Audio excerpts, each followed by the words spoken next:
अल्लाह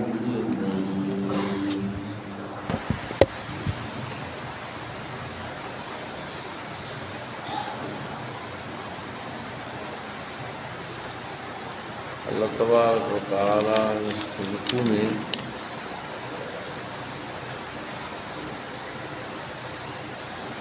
नबवी तालीमात जो ज़िक्र फ़रमायो आहे। अल्लाह तबारक व तआला अंबिया किराम खे भी तालीम ऐं तरबियत कई आहे ऐं उन्हनि सभिनी खां मीसाक ऐं वाइदा वरिता आहिनि। जहिड़ी तरह सां बनी आदम खां भी अल्लाह तबारक व तआला वाइदो वरितो, जंहिंजो क़ुरान शरीफ़ में ज़िक्र अचे थो, वइज़ा ख़ज़ा रब्बुक मिन बनी आदम मिन ज़ुहूरिहिम ज़ुर्रियतहुम व अशहदहुम अला अनफुसिहिम अलस्तु बिरब्बिकुम क़ालू बला शहिदना अन तक़ूलू यौमल क़ियामति इन्ना कुन्ना अन हाज़ा गाफ़िलीन। अल्लाह तबारक व तआला इहो जमी जेके बि अरवाह हुया हज़रत आदम जे अंदरि उन्हनि खे ॿाहिरि कढी उन्हनि अरवाह खां इहो वाइदो वरितो आलम अरवाह में।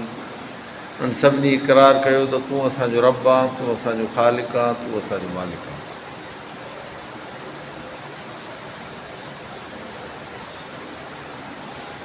अल्लाह तबारक व तआला फरमायो तव्हां शाहिद हुजो।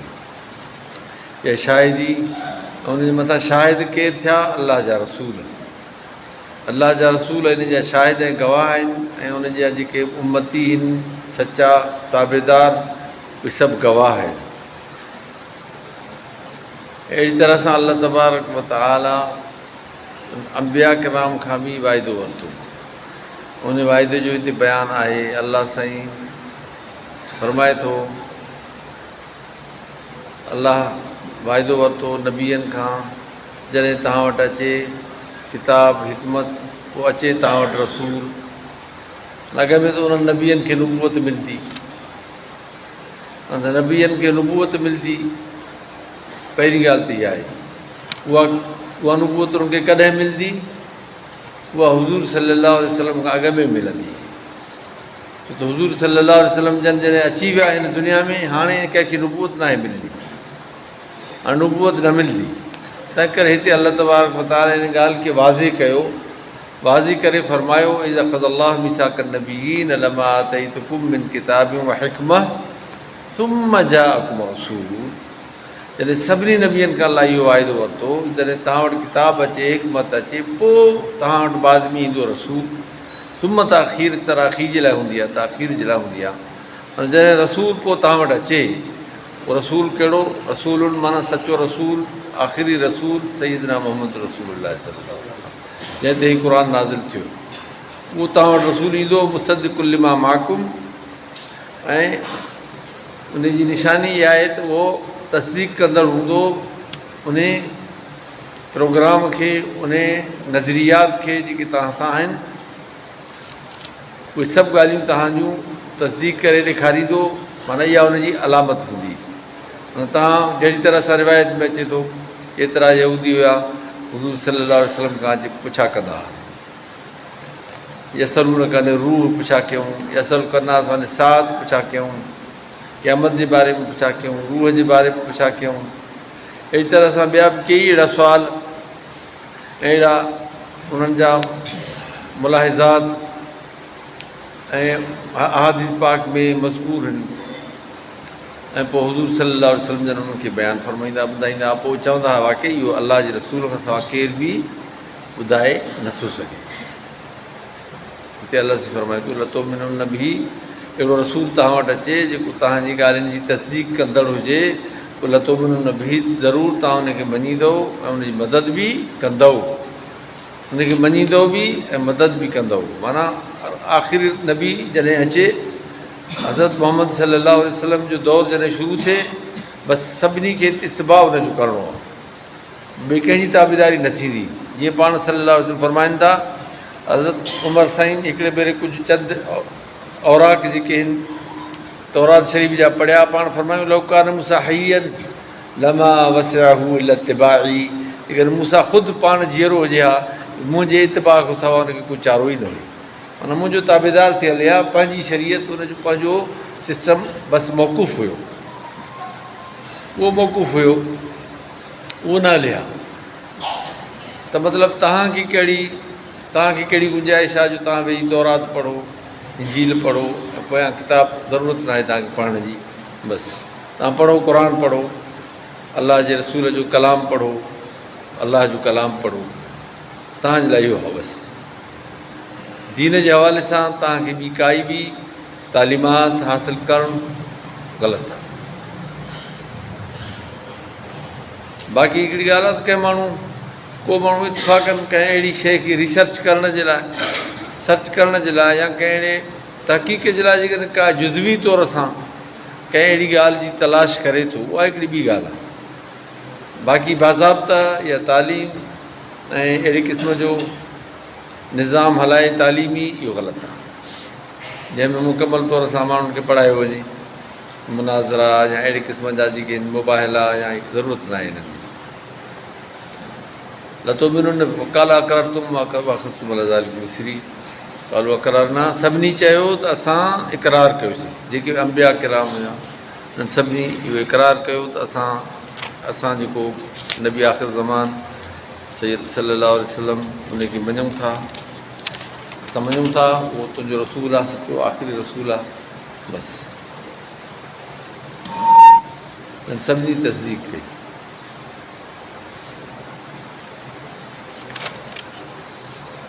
फशहदू अना माकुम मिनश शाहिदीन।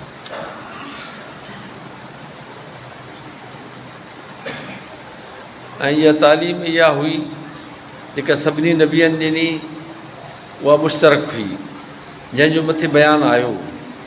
उन मथे बयान में छा अलाह तबारक व तआला फरमायो, ॿ टे ॻाल्हियूं मथे ख़ासि हुयूं। हिकिड़ी ॻाल्हि इहा हुई त को बि नबी जॾहिं अलाह से हुनखे हिकमत ऐं किताब अता फ़रमाए थो, नुबूवत उनखे ॾिए थो, पोइ माण्हुनि खे ईअं नथो चई सघे त तव्हां मुंहिंजी बंदगी कयो, मुंहिंजी बानप कयो, मुंहिंजी पूॼा कयो, इन चओ। इबादत वारो जी निस्बत जेका आहे उहा सिर्फ़ु रब सां हूंदी। इबादत जी निस्बत रब सां थींदी ऐं नबीअ सां इताअत जी निस्बत थी सघे थी, उन सां इताअत जी निस्बत हूंदी, ग़ुलामी जी निस्बत हूंदी। बाक़ी इबादत जी निस्बत उहा रब सां आहे। अलाह से फरमाए थो को बि नबी ईअं न आहे जंहिं कंहिं चयो हुजे तव्हां मुंहिंजा बाना थियो, पर चवंदो तव्हां अलाह वारा थियो। ऐं तंहिंखां सवाइ ॿी ॻाल्हि इहा आई, ऐं वरी इहा बि तालीम हुन कॾहिं बि न ॾिनी आहे त तव्हां मलाइकनि खे, नबीअनि खे बि पंहिंजो रब सम्झो, उन्हनि खे पंहिंजो रब ऐं मालिक सम्झो, ईअं न आहे। ऐं इहा अहिड़े क़िस्म जी हुज़ूर सल्लल्लाहु अलैहि वसल्लम जे दौर में अहिड़े क़िस्म जो नज़रियो हुयो। हाणे बि उहो अहिड़े क़िस्म जा नज़रियात माण्हुनि में आहिनि। नाम निहाद मुस्लमाननि में बि अहिड़े क़िस्म जी शिरकिया अक़ाइद ऐं नज़रियात हलनि था, जो जेके अलाह जूं ख़ासि सिफ़ात आहिनि उहो कंहिं ग़ैर ॾे मनसूब करणु, या इन में शामिल आहे। रब जूं सिफ़ात मुख़्तस उहे कंहिं ग़ैर ॾे मनसूब करणु, चाहे उहो ग़ैर अलाह जो रसूल हुजे, नबी हुजे, या ॿियो केरु। नबी खां त कोई हर हिकु हेठि आहे, केरु बि हुजे, को वली हुजे, नथी थी सघे। इहा ॻाल्हि ग़लति आहे। अलाह से फरमाए थो इहो कीअं थींदो, मलाइक हुजनि या केरु बि हुजनि या नबी हुजनि, उन्हनि खे रब कीअं चवंदो? रब माना हुनजी रब जी सिफ़ात जेके बि आहिनि उहे उन्हनि में मनसूब न थींदियूं। इहो कंहिं बि अहिड़ी नबी पाक कंहिं बि अहिड़ी तालीम कोन ॾिनी आहे। छा तव्हांखे नबी कुफ़ुर सेखारींदा छा? मुस्लमान थी पोइ तव्हांखे अंबिया किराम कुफ़र ॾे आणनि, ईअं न थींदो। नबी सॻोरो ईअं नथो करे सघे। बाक़ी ॿिया माण्हू तव्हांखे गुमराह करे सघनि था। अलाह जो रसूल कॾहिं बि अहिड़ी ॻाल्हि ॾसे जेका ग़ैर हक़ीक़ी हुजे ऐं जेका तकल्लुफ़ वारी हुजे, ईअं न थींदो। जीअं अलाह से फरमाए थो सूरह साद में, हे नबी तूं उन्हनि खे चओ, कुल मा असअलुकुम अलैहि मिन अज्र वमा अना मिनल मुतकल्लिफ़ीन इन हुवा इल्ला ज़िक्रुल लिल आलमीन वलतअलमुन्ना नबअहु बाद हीन इहे नबी हिन खे चओ मां तव्हां खां का मज़दूरी कोन थो वठां। ऐं हिकिड़ी ॻाल्हि ॿियो, माना मुआवज़ो मां तव्हां खां दीन जे निस्बत सां को बि मां तव्हां खां मुआवज़ो नथो वठां। दीन जी निस्बत सां माना दीन जो कमु करे वरी पोइ मुआवज़ो वठे, ईअं न थींदो। हिकिड़ी इहा ॻाल्हि, छो त बाक़ी ॿी ॻाल्हि ईअं मुआवज़ो थियो आहे। हज़ूर सल्लल्लाहु अलैहि वसल्लम जो वापारु कयो आहे, तिजारत कई आहे, ॿकरियूं पालियूं आहिनि पाण सल्लल्लाहु अलैहि वसल्लम जन, रिवायत में अचे थो उनजो मुआवज़ो वठी सघिजे थो। अंबिया किराम वरितो आहे, जीअं ख़ुदि हज़रत दाऊद अलैहिस्सलाम जे लाइ ईंदो आहे। का नबीउल्लाह दाऊद याकुल बिअमल यदिह, अलाह जो नबी दाऊद पंहिंजे मज़दूरी करे महिनत सां खाईंदो, महिनत करे उन महिनत में पंहिंजी खाधो खुराक हासिलु कंदो, मज़दूरी कंदो। क़ुर शरीफ़ में अलाह से फरमाए थो असां हुनखे वालना लहुल हदीद अन अमल साबिगातिन वक़द्दिर फी सर्द वअमलू सालिहा इन्नी बिमा तामलून बसीर। अलाह से फरमाए थो असां हुनखे नरम करे ॾिनोसीं लोह, उहो लोह जा चोला ठाहींदो, उहे चोला तमामु वॾी क़ीमत में फ़रोख़्त थींदा हुआ, उन में हुनजी गुज़ार सफ़र थींदो। अहिड़ी तरह महिनत मज़दूरी कंदा। अहिड़ी तरह हुज़ूर सल्लल्लाहु अलैहि वसल्लम पाण फरमाइनि था, पाण फरमायो अथनि त मा मिन नबीइन इल्ला वक़द राअल गनम, मा मिन नबीइन इल्ला वक़द राअल गनम व अना राइत गनम अहल मक्का अला कीरातिन कीरात औ कमा क़ाल नबी सल्लल्लाहु अलैहि वसल्लम। पाण फरमाइनि था कोई बि अहिड़ो नबी न गुज़रियो आहे मगर उन ॿकरियूं पालियूं आहिनि, ॿकरियूं पाले उन्हनि मां पंहिंजो गुज़र सफ़र कयो आहे। मां बि ॿकरियुनि मां गुज़र सफ़र कयो आहे। पाण फरमाइनि था त मतिलबु मज़दूरी जेका आहे दुनिया जे हवाले सां माण्हू वठी सघे थो, दीन जे हवाले सां काई मज़दूरी न आहे। दीनी ख़िदमात जे हवाले सां मज़दूरी वठणु, उनजा मुआवज़ा वठणु, इहो सम्झो हिकिड़ी गुमराही आहे, इहा ख़िलाफ़ शरा ऐं हुज़ूर सल्लल्लाहु अलैहि वसल्लम जी सुन्नत ऐं दीनी इस्लामी तरीक़े जे ख़िलाफ़। त दीनी तॾहिं केतिरा लिखंदा आहिनि, केतिरा फ़ुक़हा जो इहो चवणु आहे बाबा तव्हां पंहिंजी दुकाननि ते बि अहिड़े क़िस्म जा नाला न लिखंदा कयो मथां। ईअं भली अलाह जो ज़िक्र तस्बीह लिखिजे, कंहिं बि जाइ ते लिखी सघिजे थी, पर दुकाननि खे अट्रैक्शन पैदा करण जे लाइ जेकॾहिं माण्हू खे अहिड़े क़िस्म जा नाला लिखे थो त इनखे मकरूह चवंदा आहिनि केतिरा फ़ुक़हा बि इनखे मकरूह, छो त मथां मबादा इहो इन पासे ॾे हलियो वञे। मबादा इन मां इहा ॻाल्हि सम्झ में अचे वञे त हिकु अहिड़े क़िस्म जो नालो लिखी माण्हुनि खे में अट्रैक्शन पैदा कजे त जीअं इहे चवनि त बाबा हे दुकानु जेको भलो आहे, अहिड़ी क़िस्म जी ॻाल्हि न लिखंदी, न्यूट्रल हुजे, सादो हुजे। पाणे अलाह तबारक व तआला रोज़ी ॾींदो। ईअं अलाह ज़िक्र तस्बीह पढ़े वेही, भली दुकान में वेही पढ़े, जेको कोन्हे सो पढ़े, लिखी रखे थो पाण वटि, त उहा हिकिड़ी ॿी शइ आहे। मतिलबु त अलाह जे नाले खे, इस्म खे हासिलु इस्तेमालु करे ऐं माण्हू उन मां उन जो मुआवज़ो वठे, इन मुआवज़े खे, इहो मुआवज़ो ख़िलाफ़ सुन्नत आहे। ऐं तंहिं करे हुज़ूर सल्लल्लाहु अलैहि वसल्लम जन इहो ऐलान कयो क़ुर शरीफ़ में, मां तव्हां खां दावत दीन जे लाइ जेको बि दावत ॾियां थो ऐं तव्हांखे तबलीग कयां थो, मां तव्हां खां का मज़दूरी कोन थो घुरां। ऐं वमा अन मिनल, ॿी ॻाल्हि वमा अन मिनल मुतकल्लिफ़ीन, ॿी ॻाल्हि मां को तकल्लुफ़ नथो कयां, माना बनावटी सूरत तव्हांजे आॾो पेश कयां, अहिड़ो अमल कयां जेको बनावटी हुजे, ग़ैर हक़ीक़ी हुजे, अहिड़ो अमल मां कयां जेको ग़ैर हक़ीक़ी हुजे, हक़ीक़त न हुजे। हक़ीक़त का ॿी आहे, अमल को ॿियो आहे। हक़ीक़त का ॿी आहे, अमल को ॿियो आहे, और मां ईमान कंदुसि। इन उहे इल्ला ज़िक्र लिल आलमीन वला तालमून अलबाउ बाद हजीन। इन ॻाल्हियुनि खे तव्हां कुझु वक़्त खां पोइ सम्झंदव। फरमाए इहा अलाह जी तरफ़ां हिकिड़ो ज़िक्र आहे, अलाह जी तरफ़ां हिकिड़ी नसीहत आहे, क़ुर नसीहत आहे। हिते अलाह से फरमाए थो त अफ़ग़ैर दीन अलाह यबग़ून, तव्हां अलाह जी दीन खां सवाइ ॿियो को दीन ॻोल्हियो था, वलो असलम मन फ़िस समावात वल अर्द वहुम करहूं इलैहि युरजऊन, उनजे लाइ उनजी फर्मा बरदारी कई आहे हर उन ई शइ जेका आसमाननि में आहे, ज़मीन में आहे, ख़ुशी सां या नाख़ुशी जे, इलैहि युरजऊन, उनजी तरफ़ मोटाया वेंदा। ॿियूं माना जेके बि शयूं तकवीनी उमूर जेके आहिनि अलाह तबारक व तआला जा, इन तकवीनी उमूर जी हर मख़लूक ताबेदारी करे थी। तकवीनी उमूर जी हर मख़लूक ताबेदारी करे थी। सिज ऐं चंड सितारा, सॼो ज़मीन आसमान ऐं जेके बि सयारा ऐं जेके बि शयूं मख़लूक़ात में तव्हांखे नज़र अचनि थियूं, इहे सभु अलाह तबारक व तआला जूं फर्मा बरदार आहिनि। तौअन व करहनि, माना के जबरनि, के पंहिंजे माना जिन में जिन खे अलाह तबारक व तआला सेंस ॾिनो आहे उहे तौवनि, जेके सेंस खां ख़ाली आहिनि उहे जबरनि।